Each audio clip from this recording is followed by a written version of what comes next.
Literally, debut. It's got to be when she plays Caitlin Clark. So they obviously ended up debuting at All-Star Weekend because Caitlin didn't play when they were in Chicago. When Caitlin didn't play, or Caitlin's not playing in this game, so they're debuting at All-Star Weekend.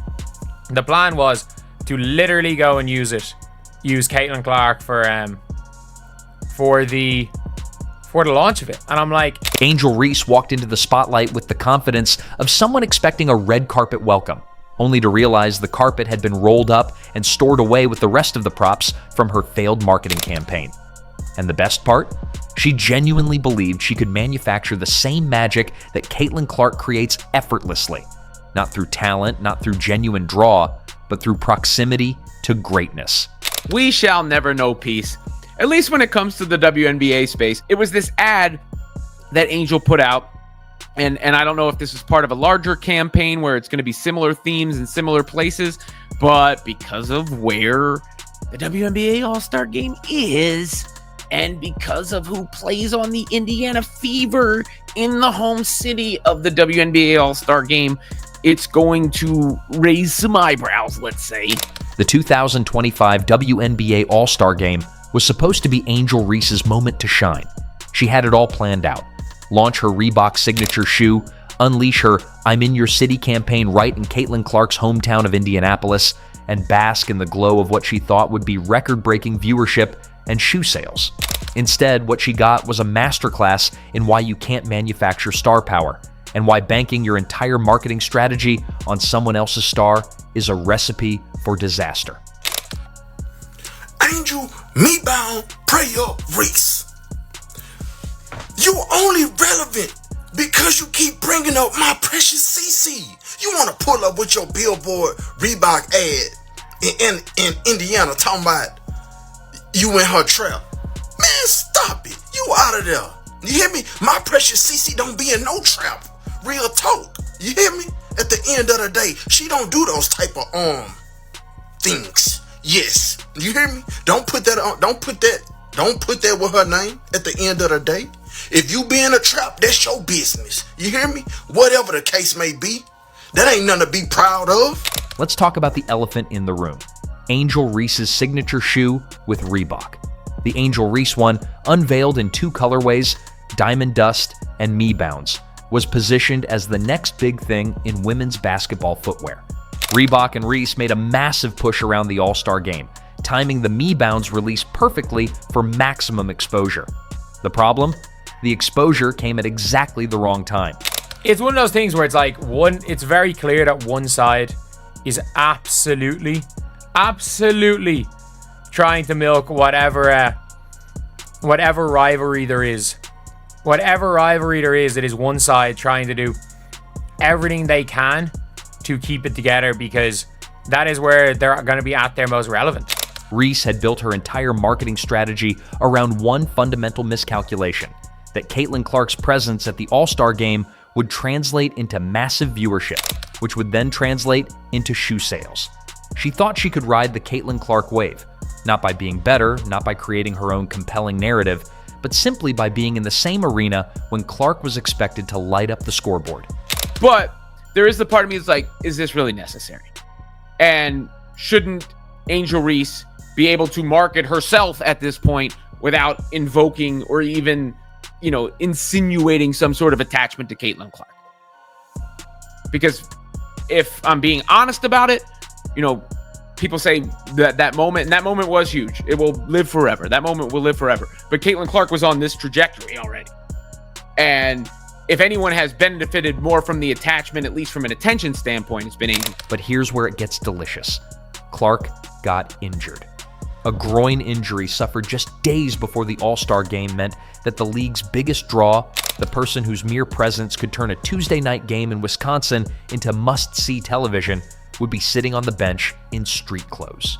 So the WNBA's All-Star Game went down 36%. That is a lot. That's more than a third from last year. Last year was over 3.4 million people, and it went down to 2.1. Now, you could say it's a success. Yeah, for women's sport, that is still a lot of people. But at the same time, it really isn't a success because think about it. It's the only sport playing. It's the only game that's going. And you only can draw that. So, and this is with all the stars. Remember, guys.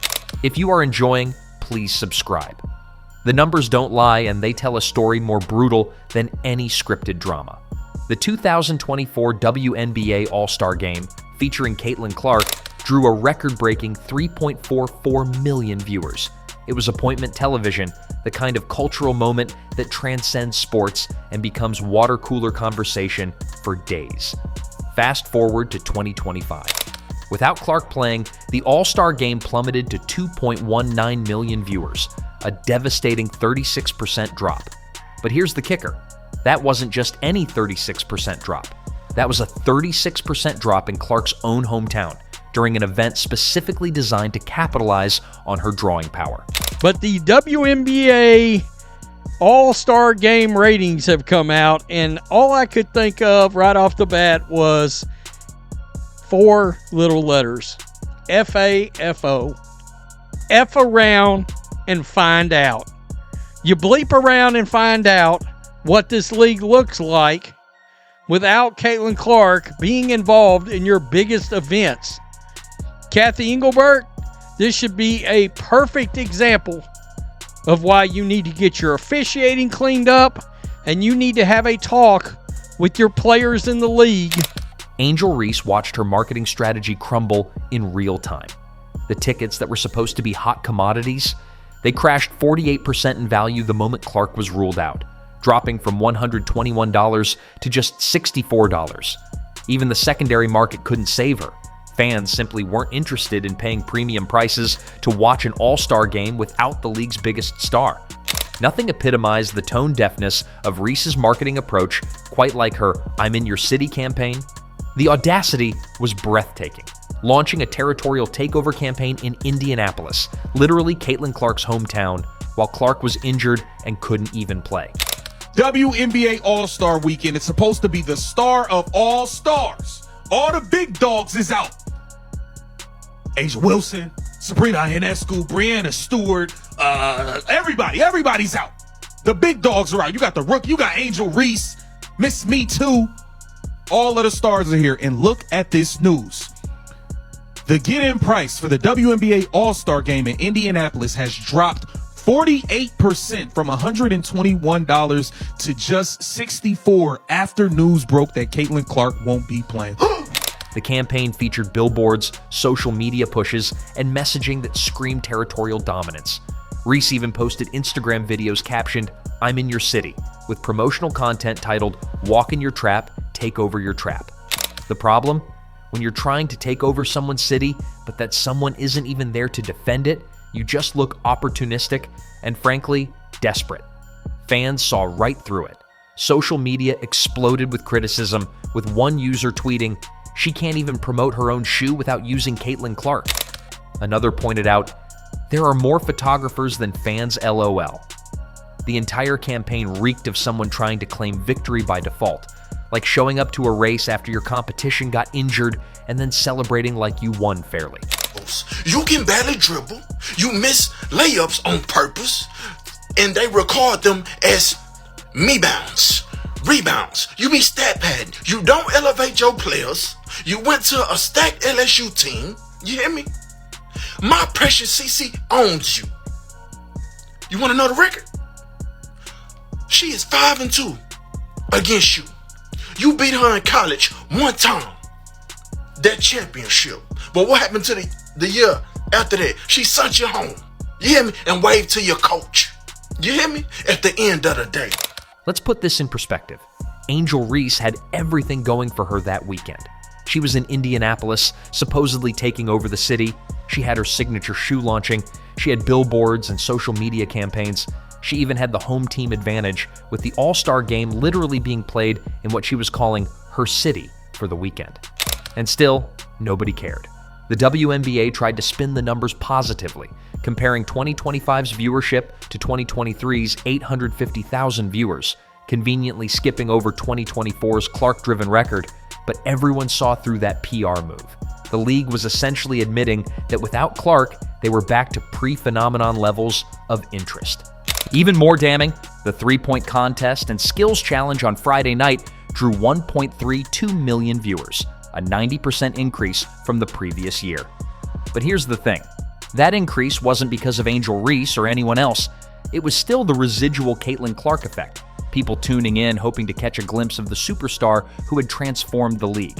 Fans sent a blatant message, a shot across thou bow.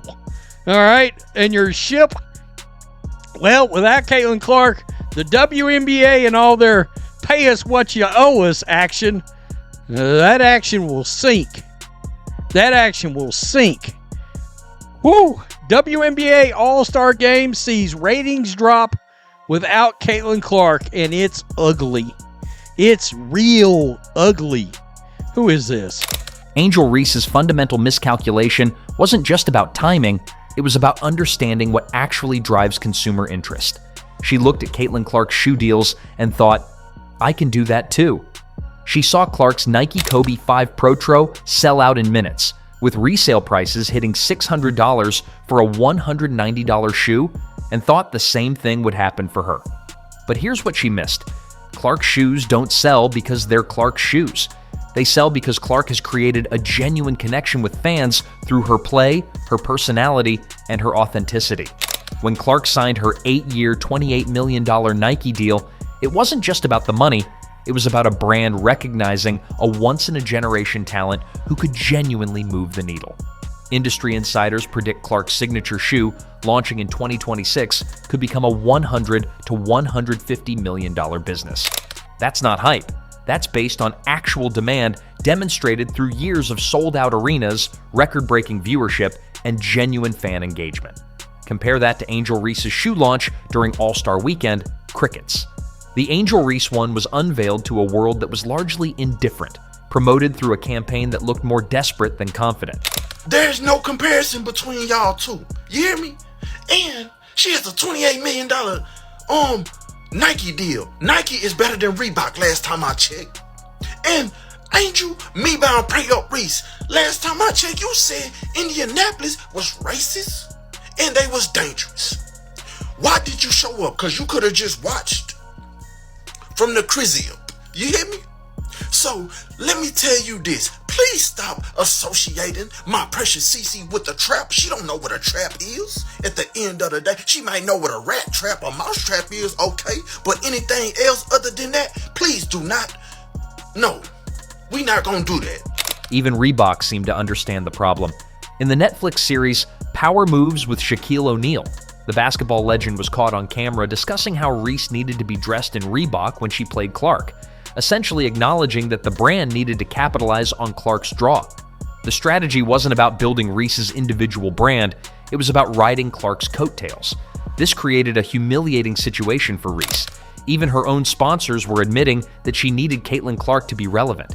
The brand that was supposed to be building her up as an individual star was openly strategizing about how to use someone else's popularity to sell her products.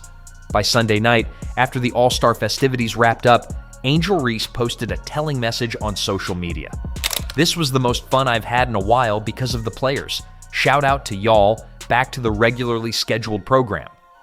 The capitalized players seemed to throw shade at the Indianapolis fans who had ironically given her a warmer reception than she probably deserved. So one of his genius decisions was this. Fucking signing her, Angel Reese. If you don't know who she is, she's the queen of like fish out of water going after a rebound that she shot herself and can get in the net ever.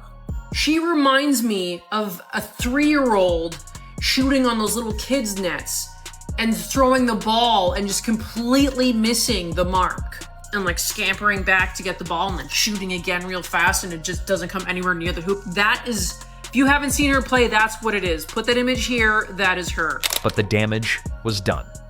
Her signature shoe launch, timed to coincide with what she thought would be massive all-star viewership, instead coincided with a disappointing ratings drop and a weekend that exposed the league's dependence on Clark. Her I'm in your city campaign looked opportunistic rather than commanding. Her entire marketing strategy revealed itself to be built on someone else's foundation. This wasn't just a failed marketing campaign, it was a fundamental misunderstanding of how star power actually works. Caitlin Clark doesn't generate excitement because she has good marketing. She has good marketing because she generates excitement. The causation runs in the opposite direction from what Angel Reese seems to believe. Clark sells out arenas not because Nike tells people to buy tickets, but because fans genuinely want to see her play. Her shoes sell out not because of clever campaigns, but because wearing them connects fans to a player they genuinely admire. Her games draw record viewership not because of promotional pushes, but because she consistently delivers must-see basketball. Man, look, I don't know what the fuck Angel Reese was thinking. She wanted her shoe that just came out a couple months ago that cost $1,000. Now look, I'm all for athletes getting their shoe, getting the shoe deal, having their design, specified, perfect shoe that significant to them and to other fans. But $1,000 for a shoe, love, I love you, I really do. But you definitely been on some shit, like lately. I'm not going to lie to you. You have. But $1,000, no. Angel Reese's All-Star Weekend strategy revealed that she fundamentally misunderstood this dynamic. She thought she could manufacture Clark-level excitement through clever marketing, strategic timing, and territorial campaigns. What she discovered instead is that authentic star power can't be replicated through PR stunts. At the end of the day, Angel Reese's shoe launch strategy didn't just fail. It exposed the gap between manufactured hype and genuine drawing power. While she was plastering Indianapolis with "I'm in your city" campaigns, the actual person who could fill that city's arena was sitting on the bench nursing an injury. The 2025 WNBA All-Star Game will be remembered not for Angel Reese's shoe launch or her marketing takeover, but for what happened when the league's biggest star wasn't available to carry the show. The 36% ratings drop, the crash ticket prices, and the general sense of disappointment all served as a reminder. You can't manufacture star power, and you definitely can't build your brand by standing in someone else's spotlight. Like, she is so bad that when Caitlin Clark and her were supposed to face off against each other the other week, the ticket sales went down from $100 to like $5 because Caitlin Clark got injured. She had a quad injury, so she wasn't playing. So guess what? No one wanted to go watch. And if you don't know Caitlin Clark, she's pretty much the GOAT of the WNBA and is the reason why people are watching.